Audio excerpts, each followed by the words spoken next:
Iran থেকে একের পর এক মিসাইল আছড়ে পড়ছে আশপাশের সৌদি আরব, সংযুক্ত আরব আমিরাত সহ আরও বেশ কিছু প্রতিবেশী দেশে। এছাড়াও লক্ষ্যবস্তু হয়েছে ইসরায়েল এবং মার্কিন রণতরী। ইরানের এই হঠাৎ আক্রমণে দিশেহারা ইসরায়েল, আমেরিকা।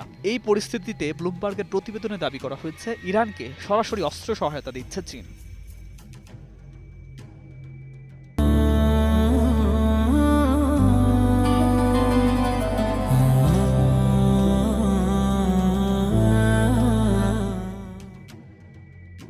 সংঘাত শুরুর কয়েকদিন আগেই তেহরান চীনের কাছ থেকে ক্রয় করেছে সুপারসনিক জাহাজ বিধ্বংসী ক্ষেপণাস্ত্র CM-302। শব্দের ৩ গুণ গতিতে ছুটতে সক্ষম এই ক্ষেপণাস্ত্র প্রায় ২৯০ কিলোমিটার দূরের লক্ষ্যবস্তুতে আঘাত হানতে পারে। প্রতিরক্ষা বিশ্লেষকদের ভাষায় এটি এজিস সজ্জিত ডেস্ট্রয়ার বা বিমানবাহী রণতরীর জন্য বড় হুমকি। চীন বারবার দাবি করেছে তারা ইরানকে অস্ত্র দিচ্ছে না, কিন্তু সাম্প্রতিক সরবরাহ এবং ব্লুমবার্গের প্রতিবেদনের পর বোঝা যায় বেইজিং আড়ালে ইরানকে সহায়তা দিচ্ছে।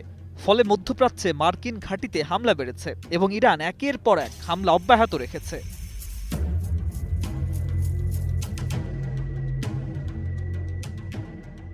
আমেরিকা ইরানের সর্বোচ্চ নেতা আয়াতুল্লাহ আলী খামেনির হত্যার পর থেকে মধ্যপ্রাচ্যে উত্তেজনা চরমে উঠেছে। এবার ইরান যেন তার আসল শক্তি দেখাতে শুরু করেছে।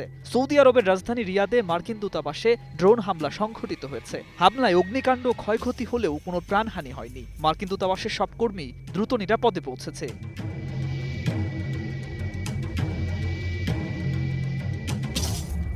প্রেসিডেন্ট ডোনাল্ড ট্রাম্প হামলার তীব্র নিন্দা জানিয়ে বলেছেন, যুক্তরাষ্ট্র চুপ করবে না এবং শীঘ্রই বড় ধরনের পাল্টা পদক্ষেপ নেবে। এখনো পর্যন্ত কোনো গোষ্ঠী হামলার দায় স্বীকার করেনি। মধ্যপ্রাচ্যের সাধারণ মানুষ এবং আন্তর্জাতিক কূটনীতিকরা সতর্ক চোখে পরিস্থিতি পর্যবেক্ষণ করছেন, যেখানে ইরানের সামরিক সক্ষমতা এবং প্রভাবের বাস্তবতা আমেরিকার ধীর প্রতিশ্রুতির সঙ্গে মিশ্রিত হয়ে এক ভয়ঙ্কর দৃশ্য তৈরি করেছে। News desk, ২১ television.